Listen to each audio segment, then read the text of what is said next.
afternoon, everyone. Welcome to Books Wagon. Today with me, I have Gauhar Raza sir, जो एक scientist, poet, documentary film maker और activist भी रहे हैं और अपने साइंस, कम्युनिकेशन और प्रोग्रेसिव वर्क के लिए बहुत जाने जाते हैं। उनकी लेटेस्ट किताब from myths to science, the evolution of religious beliefs and scientific knowledge, it explores the deep intellectual journey from myth and superstition to rational inquiry and scientific temper. Sir, let's go on air with Books Wagon. मैं बहुत खुश हुई कि आप आज हमारे साथ आए। Thank you for calling me. Thank you for having me here. Thank you. Sir, जैसे मेरा पहला सवाल मैंने अभी भी आपसे वही किया कि आपने ये मिथ्स एंड साइंस वाली जो किताब, आपका बैकग्राउंड साइंस का है जैसे आप कह रहे थे, तो ये जो मिथ्स है, जो हम कई सवाल करते हैं कि भगवान होते हैं या नहीं, कि हम कहाँ से आए हैं, इन सब में आपका इंटरेस्ट कैसे डेवलप हुआ और कैसे आपने ये किताब के बारे में सोचा? ऐसा है कि यहाँ जितने लोग मौजूद हैं, अगर उनसे मैं ये सवाल करूं कि क्या आपने बचपन में अपने बड़ों से ये पूछा था कि हम कहाँ से आए हैं, तो सबका जवाब हाँ होगा। ये पूछा था कि ये चांद तारे कहाँ से आए हैं, तो सबका जवाब हाँ। ये पूछा था कि रोज सूरज कैसे निकलता है, क्यों निकलता है, तो मेरे ख्याल में यहाँ जितने लोग मौजूद हैं उन्होंने सबने ये सवाल पूछा होगा और आपने भी पूछा होगा ये सवाल। तो इसमें इंटरेस्ट तो हम सबका है। बात ये है कि जैसे हम बड़े होते जाते हैं वैसे हमें दो तीन तरह के जवाब मिलते हैं। एक जवाब ये होता है कि भगवान ने बनाया है, अल्लाह ने बनाया है, आतम ने बनाया है, रा ने बनाया है, यहुआ ने बनाया है, जैसा जिसका अकीदा है उसके हिसाब से। और अगर आप ये पूछ लीजिए कि फिर अल्लाह को किसने बनाया है, तो कहते चुप रहो, बकबक मत करो, अल्लाह हमेशा से है, ज्यादा सवाल पूछने लगे हो, इतने सवाल नहीं पूछने चाहिए, तो डांट पड़ जाती है। अब ये डांट का क्या मतलब है? डांट का मतलब यह है कि आपके सवाल पूछने की आजादी धीरे धीरे खत्म होती चली जाती है। तो यहां जितने लोग मौजूद हैं आपके सामने, उन्होंने ये सवाल पूछना बंद कर दिया और यकीन कर लिया किसी एक चीज में, तो फिर सवाल बंद हो गए। ये हमारा एजुकेशन सिस्टम, ये हमारा समाज, ये हमारे पेरेंट्स, ये हमारे बड़े यही काम करते हैं कि आपके से सवाल पूछने की ताकत छीन लेते। या अगर आपको सवाल पूछने की आजादी होती है तो एक छोटे से दायरे में होती है कि इसमें सवाल पूछ लो, इसके बाहर पूछोगे तो गड़बड़ हो जाएगी। साइंस और साइंटिफिक टेम्पर हमको यही सिखाती है कि कोई सवाल गलत नहीं होता, जवाब गलत हो सकता है। सवाल पूछना इंसान की न सिर्फ ये कि आदत है, नेचर ने हमें सवाल पूछने की ताकत बख्शी है। शायद कोई और जानवर सवाल पूछ ही नहीं सकता, मुझे नहीं मालूम और जानवर पूछते हैं या नहीं पूछते। मैंने बहुत तलाश करने की कोशिश की, मुझे इसका जवाब नहीं मिला। एक और सवाल है जिसका जवाब नहीं मिला कि भाई हम लोगों ने, इंसानों ने सवाल कब पूछने शुरू किए। तो सवाल पूछना हमारी आदत है। हम सुबह से लेकर शाम तक सैकड़ों सवाल पूछते हैं, बिना सवालों के हमारी जिंदगी नहीं। और समाज हमें धक्का देता है कि भाई इससे ज्यादा अगर सवाल पूछोगे तो गड़बड़ हो जाएगी। तो आपके सवाल का जवाब यही है कि मैंने ये किताब इन्हीं सवालों ने, जिन्होंने मुझे बचपन से परेशान कर रखा था, उन्हीं सवालों के जवाब तलाश करने की एक कोशिश है ये किताब। बहुत सही कहा आपने सर। सर, मैं ये पूछना चाहती हूँ कि आज का जो साइंटिफिक युग है, आज एआई आ गया है, इतनी सारी चीजें आ गई है, साइंटिफिक लोग हर चीज में एक साइंटिफिक रेलेवेंस, एक प्रूफ मांगते हैं। तो कल्चर और एजुकेशन ने फिर भी हमारे जो फोकलोर्स होते हैं, जो मिथ्स है, उनको अभी तक अलाइव रखा है। तो मेरा यही सवाल है कि how do myths persist even in this advance society, और इसमें कल्चर और एजुकेशन का क्या रोल? देखिए, ये बहुत मुश्किल सवाल आप पूछ रहे हैं, इसका जवाब कोई आसान जवाब नहीं हो सकता। एक तो हमारी समाज के अंदर कंडीशनिंग होती है कि ये कर सकते हो, ये नहीं कर सकते। ये करना चाहिए, यानी दाल ऐसे ही पकनी चाहिए, सब्जी ये वाली ऐसे ही पकाई जाएंगी, इसमें यही मसाले पड़ेंगे। तो हमारी कंडीशनिंग होती है शुरुआत से कि हमको हिंदू घर में पैदा हुए हैं तो हिंदू ही होना है, मुसलमान घर में पैदा हुए मुसलमान होना है, क्रिश्चियन घर में तो आजादी नहीं है भाई। ये समझने की जरूरत है कि आजादी नहीं देते अपनी नई जनरेशन को कि वो चूज कर सके अपनी जिंदगी के रास्ते। माँ बाप ने सोच लिया इंजीनियर बनाना तो इंजीनियर ही बनना, अब उसमें लग जाते हैं पीछे। तो जहां तक इसका सवाल है कि समाज के अंदर मिथ्स और सुपरस्टिशंस जो कहानियां हैं हमारी, वो क्यों हैं आज भी? तो ये कहानियां हमको समाज ने दी, हमारे ऊपर प्रेशर है इनको मानने का, और हमारे ऊपर हमारे पेरेंट्स का, हमारे बड़ों का एक प्रेशर है जिसकी वजह से हम इन कहानियों को मानना शुरू। दूसरी चीज ये जो ये कहानियां, मिथ्स, सुपरस्टिशन हमारी जिंदगी का हिस्सा बनते हैं, वो इस वजह से कि ये हमको एक रास्ता भी बताते हैं कि कैसे हमें बिहेव करना चाहिए, हमें किससे नफरत करनी चाहिए, किससे मोहब्बत करनी चाहिए, कौन हमारा अपना है, कौन हमारा गैर है। इसका गलत इस्तेमाल हो सकता है, इसका सही इस्तेमाल हो सकता है, पर ये उस जरूरत को कि हम किसे अपना समझें और किसे गैर समझें उसको भी पूरा कर रहे हैं। तीसरी चीज जो सुपरस्टिशंस पूरी कर रहे होते हैं वो बहुत क्रिएटिव कहानियां हैं, वो हमारे इमेजिनेशन को, यानी कोई हाथ पे पहाड़ लेके उड़ सकता है, हमारे इस क्रिएटिव इमेजिनेशन को भी आगे बढ़ा रही है। कोई चांद के 2 टुकड़े कर सकता है, कोई एक रात में जाके भगवान से मिलकर वापस आ सकता है, कोई मुर्दों को जिंदा कर सकता है, कोई समंदर में एक लाठी डाल करके उसमें रास्ता बना सकता है। तो ये हमारे क्रिएटिव इमेजिनेशन को भी आगे बढ़ाने वाली चीजें हैं। ये जरूरतें हमारी ये सुपरस्टिशंस पूरी कर रहे होते हैं।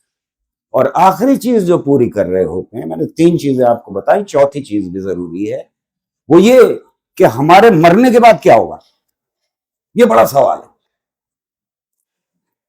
तो फिर बताया जाता है कि एक चीज होती है आत्मा, सोल, रूह, वो हमारे मरने के बाद जिंदा रहेगी, हिसाब किताब भी होगा, उसके साथ जन्नत और दोज़ख भी होगी। मतलब उस पर ज्यादा क्लैरिटी नहीं है कि अगर आपने 90% अच्छा काम किया और 10% बुरा काम किया तो आप कहां जाएंगे, और आपके वो बॉडी का कौन सा पार्ट कहां जाएगा, वगैरह वगैरह। पर यह कि हिसाब किताब होगा वाला में। तो जिंदा रहने की, हमेशा जिंदा रहने की ख्वाहिश भी पूरी कर रही है। आपके हिसाब किताब होगा इसकी ख्वाहिश भी पूरी कर रही है, और उससे हमारी जिंदगी की बहुत सारी चीजें तय होती हैं। हम कौन सा अच्छे काम मानेंगे, किसको बुरा काम मानेंगे, ये भी तय होता है हमारा। तो आपका सवाल बहुत इंपॉर्टेंट है, थोड़ा लंबा जवाब दिया मैंने। तो सर मेरा यही सवाल एक और है कि तो फिर आज के जनरेशन में, आज की सोसाइटी में साइंटिफिक टेम्पर इतना इम्पोर्टेंट क्यों है, और हम अपने बिलीफ्स और साइंटिफिक टेम्पर में एक बैलेंस कैसे बना सकते हैं? देखिए, हमारे शास्त्रों में ये लिखा हुआ है कि बीच में मेरू पर्वत है, उसके बाद पानी है, उसके बाद जो जमीन का टुकड़ा है वो भारत है, उसके कई नाम हैं, जिसमें एक जम्बू द्वीप है नाम, और फिर पानी है, और फिर कुछ किए। बाइबल को लें, कुरान को लें, तौरा को लें, तो भगवान, अल्लाह, मियां, गॉड, यही ट्रांसलेशन है तो आप ये समझ लीजिए मैं जब भी एक लफ्ज का इस्तेमाल कर रहा हूं तो सबकी बात कर रहा हूं। तो ऐसे में वो कह रहे हैं कि 6 दिन में भगवान ने बना दिया सब और 7वें दिन आराम कर लिया। तो अगर हम इसमें यकीन रखते कि मेरू पर्वत है, अब मेरू पर्वत तो है नहीं, हमें नहीं मिल रहा, तो ये अगर हम यकीन रखते कि मेरू पर्वत के चारों तरफ ही है बस सब कुछ, तो आगे कैसे बढ़ते? अगर हम ये यकीन रखते और सवाल ही ना पैदा करते कि 6 दिन में पूरी दुनिया बनी, पूरा ब्रह्मांड बना, या ये हम यकीन रखते कि इंसान यहां से यहां से यहां से और पैरों से पैदा हुआ है, तो फिर हम आगे कैसे बढ़ते? फिर तो सवाल का जवाब मिल गया, आखिरी जवाब है, हमेशा का सच है, हमें सवाल पूछने की जरूरत ही। फिर हमें ये कैसे पता लगता कि ये ब्रह्मांड 13.7999 बिलियन ईयर्स पहले शुरू हुआ? हम खोज ही नहीं करते, इसी में यकीन रखते। और जब खोज करने की कोशिश की गई कि दिन रात सूरज और चांद के घूमने से नहीं बन रही बल्कि जमीन घूम रही, जब ये बात कॉपरनिकस ने कही तो उसकी किताब बैन कर दी गई। जब ये बात गलीलियो ने साबित की तो उसे नजरबंद कर दिया गया। जब ये बात ब्रूनो ने कही तो फिर उसको जला दिया गया। हमारे यहां आर्यभट्ट ने जब ये बात कही कि जमीन घूमती है और राहु केतु कुछ नहीं होते, तो उसकी किताब ही गायब कर दी गई। उसके खिलाफ कितना हंगामा हो। तो हर सभ्यता में अगर वो मान लिया जाए जो हमेशा का सच हमें परोसा जाता है शास्त्रों के द्वारा या कहानियों के द्वारा, तो फिर हम आगे कुछ सवाल नहीं करेंगे। ये सबसे बड़ी परेशानी है।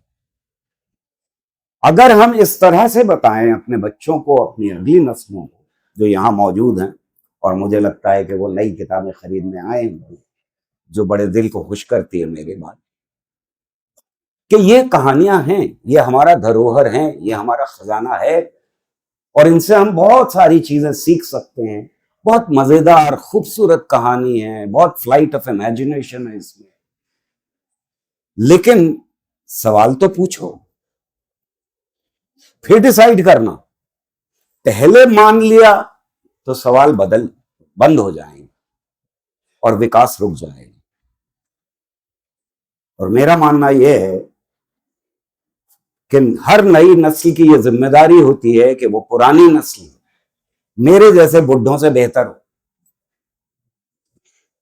और हमारी ये जिम्मेदारी होती है कि हम अपनी नई नस्ल को अपने से बेहतर बना सकें।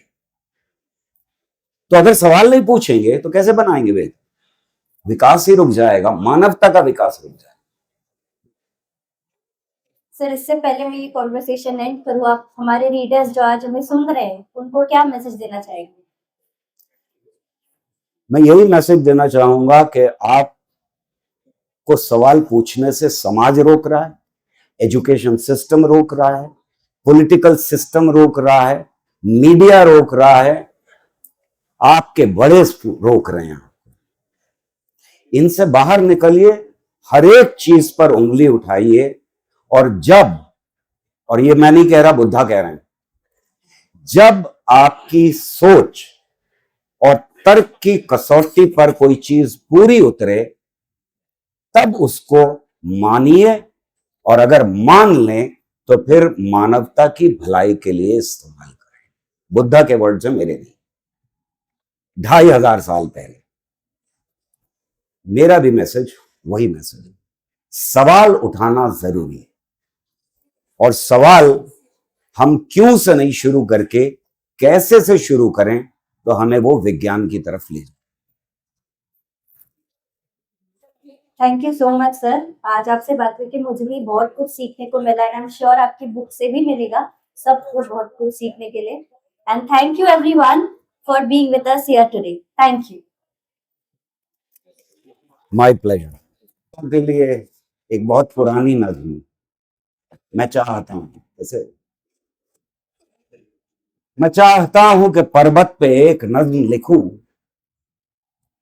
मैं चाहता हूं कि पर्वत पे एक नज्म लिखूं, एक ऐसी नज्म जो पहले कभी लिखी न गई।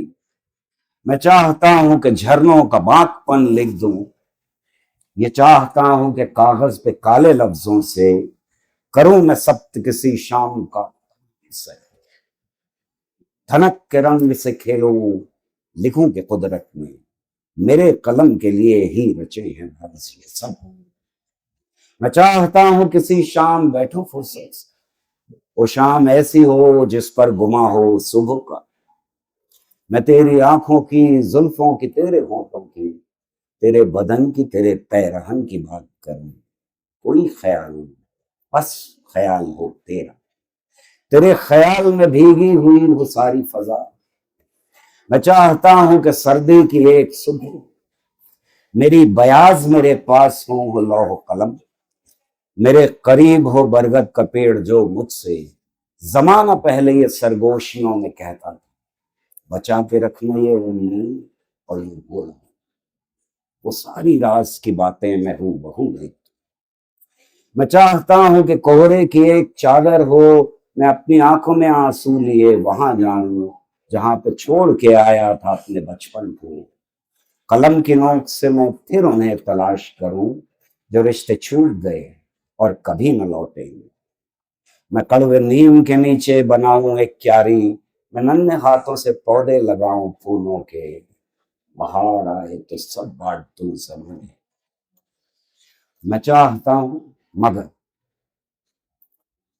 मैं चाहता हूं मगर फुर्सते सुखन तो नहीं, मैं चाहता हूं मगर तीरा शाम गम तो ढले, ये आग खून की बारिश या आंसुओं की झड़ी, कदम कदम पे ये नफरत कसर बुलंद जुनून, हकीकतें के जो बिखरी हैं मेरे चार, ये 4 रोज की मोहलत तो दे मुझे हम, हकीकतें के जो बिखरी हैं मेरे चारों तरफ, ये 4 रोज की मोहलत तो दे मुझे हमदम, कहीं तो शम्म जले, कहीं तो शम्म जले और कहे कि फुर्सत है, लिखो वो नज्म जो पहले कभी लिखी न गई, लिखो वो नज्म जो पहले कभी लिखी।